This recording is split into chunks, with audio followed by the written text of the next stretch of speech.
नमस्कार, ठाणे लाईव्ह मध्ये सर्व प्रेक्षकांचं अगदी मनापासून स्वागत। पाचपकाडीच्या ओपन हाऊस परिसरात सध्या आपण आहोत आणि समोर आपण जर पाहिलं तर महाराष्ट्र नवनिर्माण सेनेच्या माध्यमातून एक बॅनर लावण्यात आलेला आहे।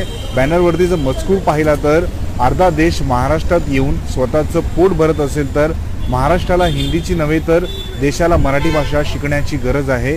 हिंदीची सक्ती करू नका नाहीतर याद राखा, अशा आशयाचा बॅनर आपण पाहू शकतो महाराष्ट्र नवनिर्माण सेनेच्या माध्यमातून लावण्यात आलेला आहे।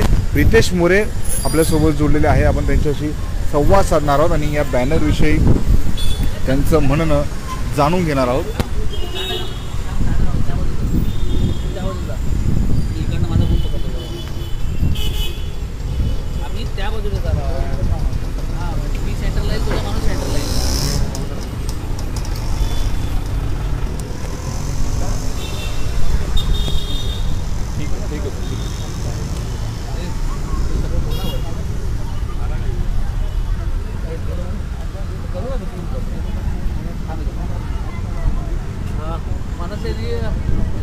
सन्मान्य राजसाहेबांनी जे आहे शाळांना अल्टिमेटम दिला आहे, मराठी भाषाचा कुठल्या प्रकारचा जीवनभाव करता नाही, हिंदी भाषा शिकवतं आणि आज आपण बॅनर लावला। काय बॅनरच्या मागची भावना आहे आणि काय बॅनरवरून म्हणणं आहे आपलं? सर्वात प्रथम तर तुम्हाला हेच सांगतो की आम्ही ना हिंदू आहोत, आम्ही हिंदी नाही।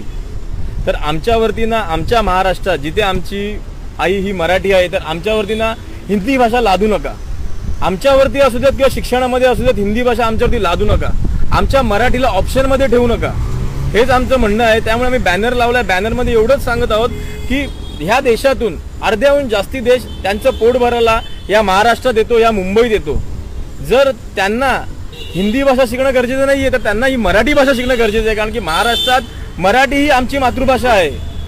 तर सरकारला एवढंच सांगणं आहे की आमच्यावरती हिंदी ही भाषा लादू नका, ना आमच्या स्टुडंटवरती लादू नका, शिक्षणामध्ये आमच्या मराठीला ऑप्शन देऊ नका। जर तुम्ही असं करत असाल तर आम्ही तुम्हाला एवढंच सांगू इच्छितो की ह्या महाराष्ट्रात असू द्या किंवा आमच्या ठाण्यात असू द्या, मुंबईत असू द्यात, आम्ही हिंदीचे लेक्चर होऊन देणार नाही।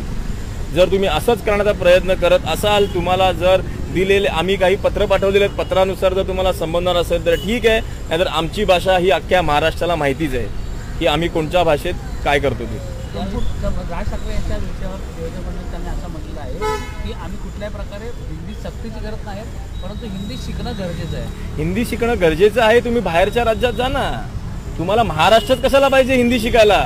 साऊथमध्ये जाऊन तुम्ही हिंदी भाषेवरती इतकं प्रेम दाखवू शकता का? आणि फडणवीसांचं सांगूच नका हो, ते गोलाकार आहेत, गोलाकार व्यक्तिमत्व आहे ते, जिथे दिसेल ना त्याच बाजूने ते करतात। आता हिंदी का? कारण की त्यांना ना हिंदी लोकांची मतं पाहिजेत। महाराष्ट्रामध्ये ना परप्रांतीय लोक वाढतात ना, त्यांच्या मतांसाठी हे करतात, बाकी ह्याच्यामध्ये त्यांचा मराठीवरती शून्य प्रेम आहे, शून्य। जर मराठीवरती प्रेम असतं ना तर ते मराठी भाषेसाठी बोलले असते, हिंदीसाठी बोलले नसते। त्याच्यामुळे फडणवीस बोलले आहेत का आम्ही एवढे नाही आहोत, साहेब त्यांच्याबद्दल बोलतील, पण आमचं एवढंच मत आहे की आमच्यावरती हिंदी भाषा लादू नका।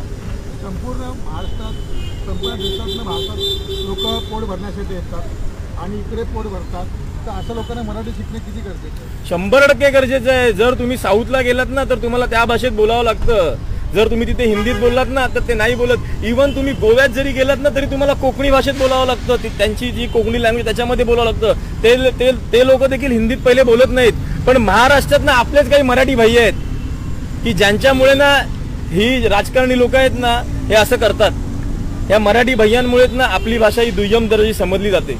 त्याच्यामुळे ना हे जेवढे आमदार खासदार आहेत ना मराठी, जे मराठी भैया आहेत, त्यांनी सर्वात पहिले ना स्वतःला सांगावं की तुम्ही महाराष्ट्रातले आमदार आहात, तुम्ही महाराष्ट्रातले खासदार आहात, तर तुमची आई ही मराठी आहे, हिंदी नाही आहे। त्याच्यामुळे एवढंच सांगतो की आमच्यावरती हिंदी भाषा लादू नका।